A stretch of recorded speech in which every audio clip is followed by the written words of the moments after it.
Al principio no había derechos humanos. Si estabas con la gente adecuada, estabas a salvo. Si no, no lo estabas. Pero entonces Ciro el Grande decidió cambiar todo eso. Tras conquistar Babilonia, hizo algo completamente revolucionario. Anunció que todos los esclavos podían irse en libertad. También dijo que la gente era libre de elegir su religión, sin importar de qué grupo fueran parte. Documentaron sus palabras en una tablilla de arcilla, conocida como el cilindro de Ciro, y así sin más nacieron los derechos humanos. La idea se extendió rápidamente, hasta Grecia, la India y al final hasta Roma. Se dieron cuenta de que la gente seguía de forma natural ciertas leyes, incluso aunque no se les dijera que las siguieran. Llamaron a esto derecho natural, pero siguió siendo pisoteado por quienes se encontraban en el poder.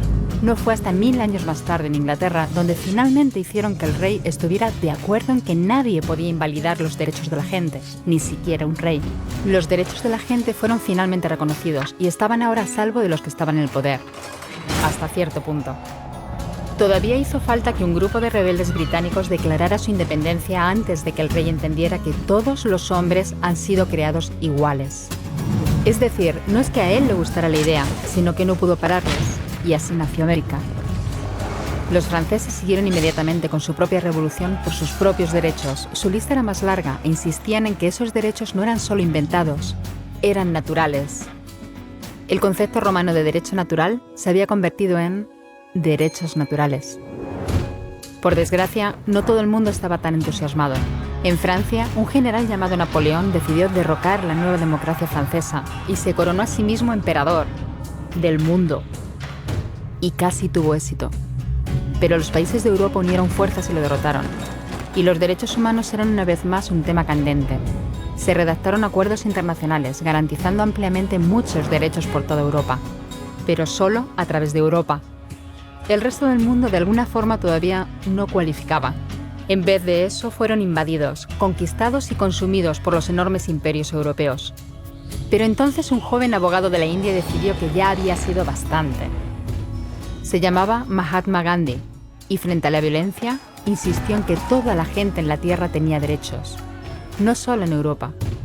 Al final hasta los europeos empezaron a estar de acuerdo. Pero no iba a ser tan fácil. Habían estallado 2 guerras mundiales. Hitler exterminó a la mitad de la población judía de la Tierra en los horrorosos campos de muerte nazi. En total, 90 millones de personas habían muerto. Nunca los derechos humanos habían estado tan horriblemente cerca de la extinción. Y nunca había estado el mundo tan desesperado por un cambio. De forma que los países de la Tierra hicieron causa común y formaron las Naciones Unidas. Su propósito básico era reafirmar la fe en los derechos humanos fundamentales, en la dignidad y el valor de la persona humana. ¿Pero qué eran los derechos humanos? ¿Eran las proclamaciones de Ciro? ¿El derecho natural de Roma? ¿Las declaraciones de Francia? Todo el mundo parecía tener una idea ligeramente distinta de lo que deberían ser los derechos humanos. Pero bajo la supervisión de Eleanor Roosevelt, finalmente se pusieron de acuerdo en una serie de derechos para absolutamente todo el mundo. La Declaración Universal de Derechos Humanos. El concepto francés de los derechos naturales se había convertido finalmente en los derechos humanos. Así que, en resumen, al principio solo unos cuantos afortunados tenían derecho alguno, hasta que uno de ellos decidió, oye, otra gente también debería tener derechos, lo que fue estupendo, salvo que no todo el mundo estuvo de acuerdo. Y solo que llevó unos cuantos miles de años de lucha, declaraciones y más lucha hasta que finalmente todo el mundo estuvo de acuerdo en que los derechos humanos deberían ser para todos. Y vivieron felices y comieron perdices. Salvo que hay un pequeño problema. Si la gente tiene derecho a la comida y el cobijo, ¿por qué hay 16.000 niños muriendo de hambre cada día? 1 cada 5 segundos. Si la gente tiene libertad de expresión, ¿por qué hay miles de personas en prisión por hablar claro? Si la gente tiene derecho a la educación, ¿por qué hay más de 1.000 millones de adultos incapaces de leer?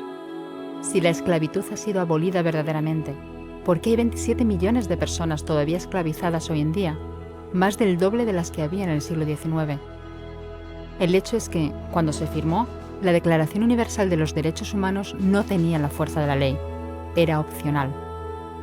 Y a pesar de muchos más documentos, convenciones, tratados y leyes, todavía es poco más que palabras en una página.